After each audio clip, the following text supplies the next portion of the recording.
People love Harry Potter. Books, movies, toys, theme parks. J.K. Rowling's franchise has garnered roughly $30 billion. That's the 10th highest grossing intellectual property, and the second highest that's based on a book or book series, behind only Winnie the Pooh. The books have sold 500 million copies and clock in at just under 4,200 pages. It's well-beloved, well-received, and highly influential, still kicking after a decade since the last book was published. An undeniable aspect to the franchise's success is Rowling herself. The construction of a mostly unique world from the ground up, reliance only on herself for writing, resolve as a woman in a traditionally male-dominated field, and strong say in the cinematic adaptations of her works, all led to a cult of personality forming around Rowling. Combine this with Rowling's extensive charity work and her platitudes about progressive values, and the image of Rowling as this cool, progressive, philanthropic woman who, due to being white and never being bold in her statements, was still adored by the people that would whine about her values if they came from anyone else. It's pretty easy to see why she's become so popular. This politically inoffensive image of both the franchise and her was tied to the idea of Harry Potter being culturally relevant to a lot of people. Lately, though, both the image of Rowling and the concept of Harry Potter have degraded, largely due to Rowling's own statements. Rather than let sleeping dogs lie, Rowling has repeatedly retconned characters and elements of her world out of a desire to seem even more progressive, and this has led to alienating fans on both sides of her political opinion. This long, slow trend was kicked off shortly after the release of the final book, when Rowling declared that Dumbledore had secretly been gay the whole time, and just never mentioned it. While the centrist, liberal audience that has remained her most loyal ate this up, many on the right saw this as forced diversity, whatever that means, and pushing an agenda that they hated. And many on the left correctly saw this as a cheap grab at praise from marginalized individuals, and a safe, cowardly move, only doing something that would let audiences know you support them after finishing your work. When Crimes of Grindelwald came out, with Dumbledore seemingly still in the closet, even more people became disillusioned. Finally, perhaps the final straw for some was the reveal that Voldemort's pet snake, Nagini, was actually a Korean woman, and a slave, and a weird cultural hodgepodge. This was enough for a lot of people who turned a blind eye to her portrayal of Cho Chang to reevaluate if their progressive hero was as forward-thinking as she claimed to be. But I've always wondered why we've even gone this far. I'd like to go all the way back to 2001, 4 years into the franchise, before the 5th book even came out. Yes, we're going to be talking about the first movie.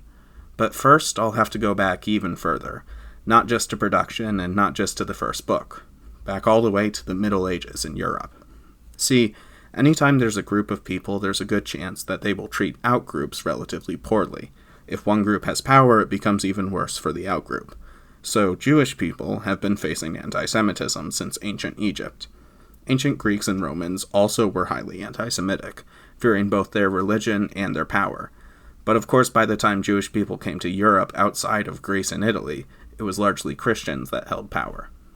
While all of the first Christians were ethnically Jewish, and both people groups faced discrimination in the early Roman Empire, following the Edict of Milan in 313, and the subsequent conversion of Constantine I, Christianity was elevated to a place of power, and thus mass murder and segregation was regularly carried out upon Jewish communities through Europe.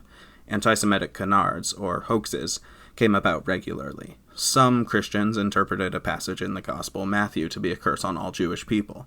Others spread lies that Jewish people collected the blood of Gentiles. Accusations of Satanism were regular, and during the Great Plague it was commonly believed by Gentiles that Jewish people poisoned wells to infect their enemies. This is obviously ridiculous, but these conspiracies have been used to justify massacres for centuries, and in different, alternate forms, are still used today. But perhaps the most consistent conspiracy theory about Jewish people is that they control the finances of the world. If you heard any stereotype about Jewish people, it's probably that they're greedy. This stereotype originated as a result of middle-aged European Christians largely refusing to lend money with interest. Obviously, a bank that makes money off from its loans will be more successful than a bank that won't. Money lending in the Middle Ages, as a result, was a field that saw a lot of success for Jewish and other non-Christian people. Now, as Norman Roth points out, to make a sweeping generalization of all of a people group by the success of a minority of individuals would be, quote, laughable and unthinkable in any other context, end quote.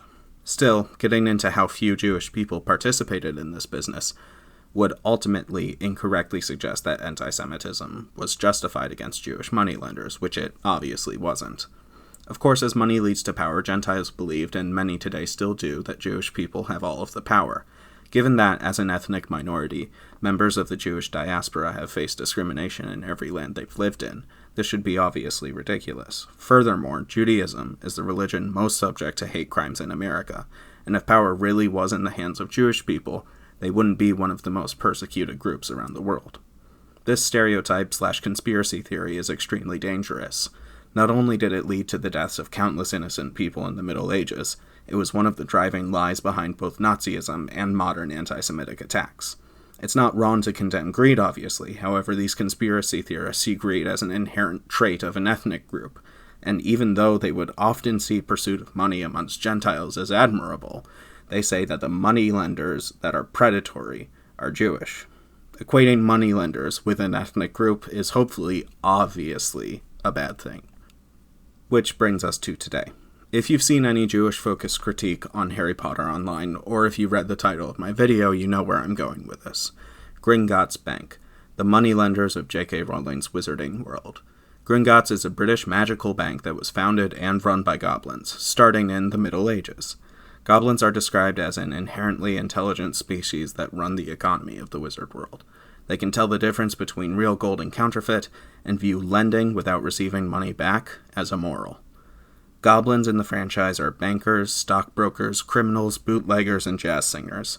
Goblins are portrayed as short, human-looking beings with scraggly hair, long fingers, hooked, pointed noses, and dark squinting eyes, and they even sometimes wear pointed hats.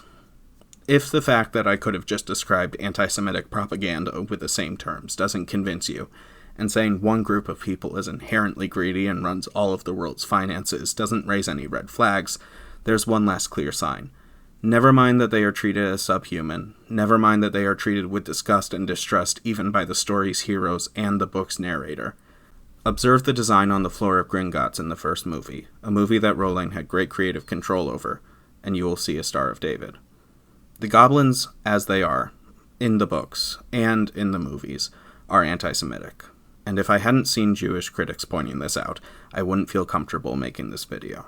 A group of people with large noses and slanted eyes, naturally obsessed with money, associated with the Star of David, and running the world's economy, is anti-Semitic. I think it would be tasteless to show any propaganda from Nazis or other anti-Semites, but it is worth noting that people have done comparisons between the portrayal of goblins and the portrayal of Jewish people in hateful propaganda. Rowling herself has, in her past, called out anti-Semitic politicians and commentators, so I don't think that she has a conscious, deep hatred of Jewish people. But, like many Gentile authors, she relies on anti-Semitic tropes and stereotypes, even if unintentionally, when building her world, and she has never stopped to examine her subconscious biases. Rowling has never apologized for her evil, greedy race of underhanded moneylenders, nor has she addressed the Star of David. Sure, we'll be told retroactively that some minor character is Jewish, and then there will be new Jewish characters played by Gentiles, and she'll continue to pat herself on the back. But for a lot of people, this early moment in Harry Potter turned them off from the franchise as a whole, and I can't blame them. This is the kind of thing that is indefensible. Not unforgivable, necessarily, as there are a lot of Jewish fans of Harry Potter who recognize that there are problems with this portrayal, but still enjoy the content. But it is something that should be addressed. And if you're creating art of your own, you should make an effort to avoid doing something like this.